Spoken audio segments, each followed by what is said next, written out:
През септември миналата година българският премиер заявява в публичното пространство, че ако има и 1% риск при добива на шистов газ за здравето на хората, той няма да допусне тази технология в България.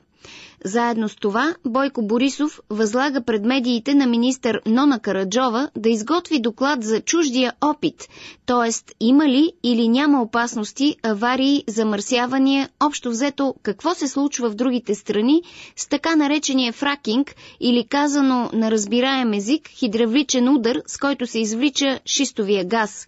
Разбира се, такъв доклад никой от гражданите на България не е чул нито видял. Вместо това сме свидетели на следния циничен коментар от страна на министър Караджова.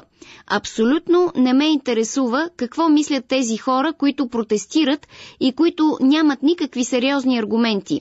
Това казва Нона Караджова в телевизионен репортаж за БНТ. Никакви сериозни аргументи, значи.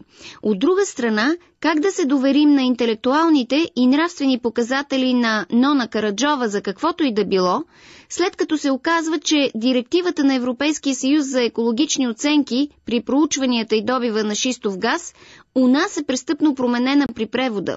Според българския превод, да се правят такива оценки за въздействие върху околната среда преди да започнат проучванията и добива на шистов газ изобщо не са нужни. Къде можем да се оплачем от това престъпление на нашето правителство, след като министър-председателя остава глух за проблемите на нашата родина? Обръщам се към Борислав Сандов от Коалиция за климата и един от учредителите на движението срещу технологията фракинг за проучване и добив на шистов газ. Ние вече пратихме сигнал в Европейската комисия, жалба, тъй като това е на практика липса на транспониране и липса на хармонизиране на българското законодателство с европейското такова, от което би следвало да има и някакви санкции, защото то не касае бъдещ период. Ние е трябвало да транспонираме тази директива до 2009 година. След като не е направено и вече са нарушени процедури, които са залегнали в директивата, именно предоставени са концесии, извършвани са сондажи, макар и за търсене само, без такава преценка за въздействие върху околната среда, то би следвало България да бъде наказана даже заради това нещо. Другото, което обаче задължително трябва да стане, е промяна в Закона за околната среда, за опазване на околната среда, защото липсата на правилен превод на тази директива е довело и до липсата на поставяне на тези изисквания в нашия Закон за опазване на околната среда. За мен това е абсолютно умишлен пропуск. Умишлено сгрешен превод на тази директива, защото това не е да се обърка една дума или да се преведе по неправилен начин терминология. Това е цяла процедура, която е представена по обратен начин. Европейската директива казва, че е задължителен да се извършва такава преценка за въздействие върху околната среда, а пък преводът казва, че не се извършва. Това е умишлена грешка, която е допусната. Прокуратурата трябва да потърси връзки за това как всъщност е стигнало до умишлено сгрешения превод. Вие можете ли да си представите наглостта на управляващите да стигне чак до там, че за да харижат България на чуждите фирми по-лесно и по-бързо, да променят, да пренебрегнат, да потулят дори задължителни екологични процедури? Пак се връщам на фразата на Нона Караджова за липсата на аргументи у протестиращите. Нона пренебрежително нарича документите и фактите на оторизирани институции, цитирам, глупости от интернет. Госпожо Караджова, интернет е пространство, медия, то е достъп, просто пътека до данни. Не можете нискокултурно да отричате, например, информацията от Агенцията по околната среда в Америка, само защото тази агенция има свой сайт и фактите могат да се прочетат от всеки гражданин на света. Безспорно, това е доказано от ЕПА, което е Environmental Protection Agency или така нареченото щатско МОСВ, ако така си го представя. Това е Агенцията за опазване на околната среда, официалната, държавната на Съединените американски щати. Тя започна едно проучване преди около 2 години, което вече извади части от този доклад, официални части, които доказват, да речем, район на Павилион. Това е една част от Съединените американски щати, в която има вече такива сондажни дейности. Доказва, че имаме замърсяване на водите, питейните води в този район, следователно директно въздействие върху околната среда и здравето на хората. Това е абсолютно официален документ. Отделно имаме официално от щатски власти отново, да речем американското геологическо дружество, което потвърди, че в щата Охайо имаме земетресения, предизвикани от проучванията и добив на шистов газ в този район. Те са го доказали, че тези трусове са предизвикани от човешката стопанската дейност. И това е в самото сърце на Съединените американски щати, където тази технология дълги години е прикривана. Отделно имаме доказани щети във Франция, заради които френският парламент прие закон за забрана. Аргументите на френската страна е, че освен тези замърсявания, които имат директна щета, те нанасят щета и върху земеделието, и върху имиджа на земеделието на Франция. В Великобритания се доказа предизвикването на земетресения отново от тези сондажи, заради което Великобритания наложи мораториум. Но пък има и страни, които изгониха и осъдиха тези компании, да речем такъв пример е Еквадор. Първоначално Еквадор, доказвайки щетите, нанесени от една такава компания, Texaco, която в момента е в част от Шеврон, ги осъдиха на 8,6 милиарда долара.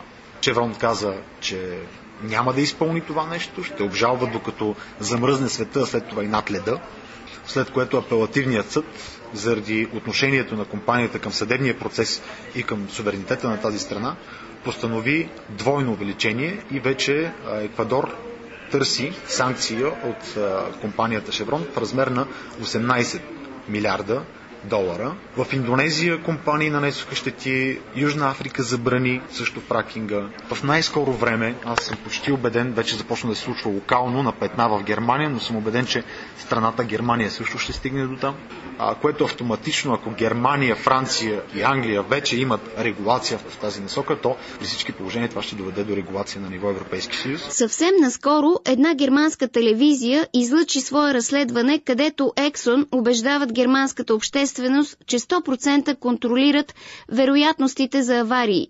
В Долна Саксония, Германия, на едно от газовите находища на енергийния гигант Ексон се случва авария.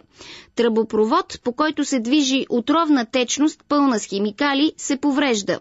Изтичат канцерогенен бензол и отровен живак. От Ексон отказват интервю. Пък и какво ли да кажат на германците? Да, ние ви излъгахме. Казахме, че няма опасност, но ето, че заразихме водата ви. Почвата в района е замърсена, налага се и пречистване на подпочвената вода около мястото на аварията, ако изобщо може да се пречисти. Открит е отровен бензол в питейната вода 6 микрограма на литър. Тази вода вече е негодна за пиене.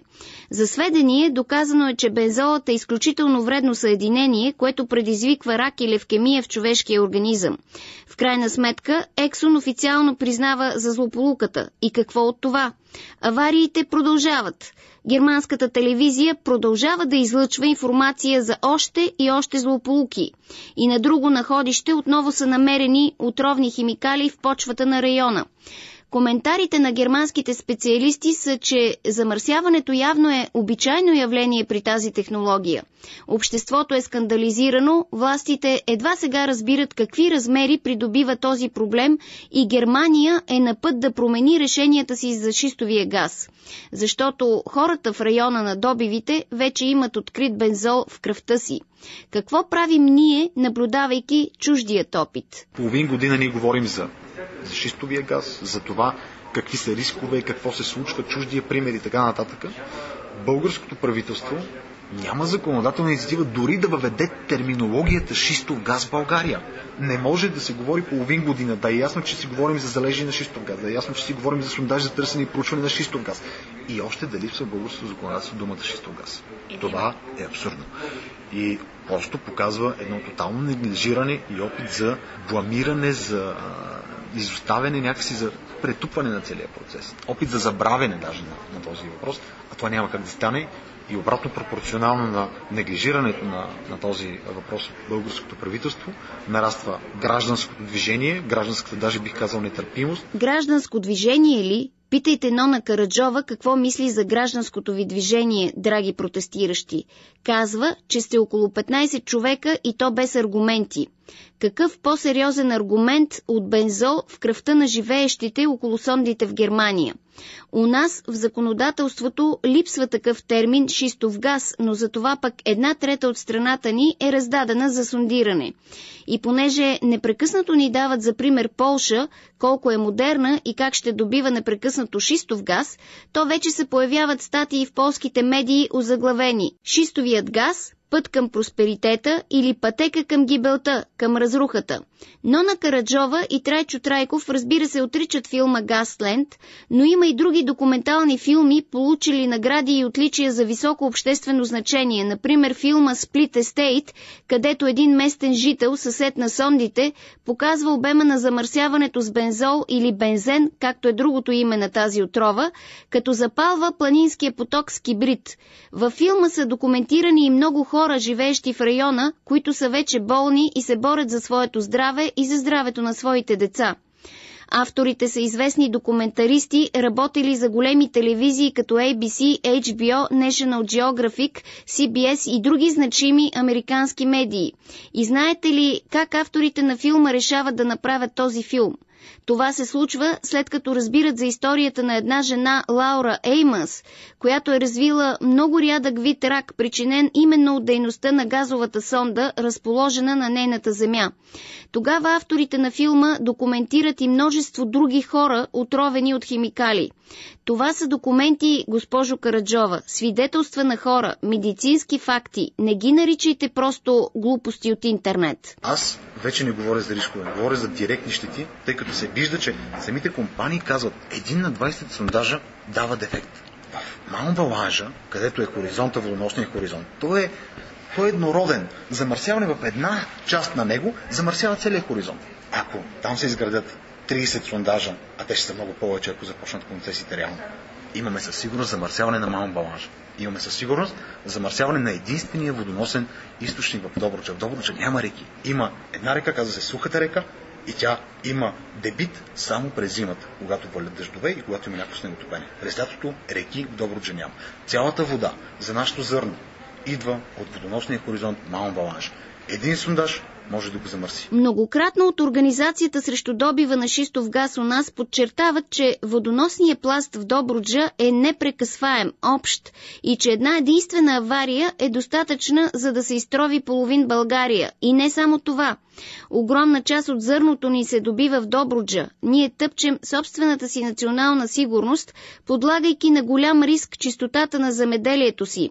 Заради арогантността на Нона Караджова по темата за шистовия газ, заради безпардонното й отношение към бъдещето на тази страна, заради умишлено укритите и променени текстове в Европейската директива, тя трябва да си подаде оставката, тъй като не е в състояние да защитава интересите на своя народ.